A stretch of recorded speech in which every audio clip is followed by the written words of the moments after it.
Okay, this is my lightning quick attempt to explain text-to-speech. Text-to-speech is when text that you're reading on a device, be it an iPad or a computer or a phone, is read to you by the device. Any device can do this as long as it has a speaker. And as long as you've already bought the device, then there's nothing extra to pay to use this functionality.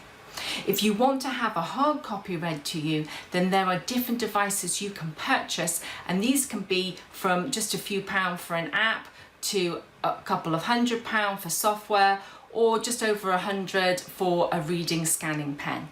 If you want to know more about using text-to-speech and how it can really help those that struggle with reading and understanding what they're reading quickly, then I recommend you watch my other videos.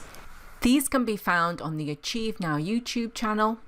You can ask questions or join in the conversation by joining our Facebook group. Details of how to do both are below.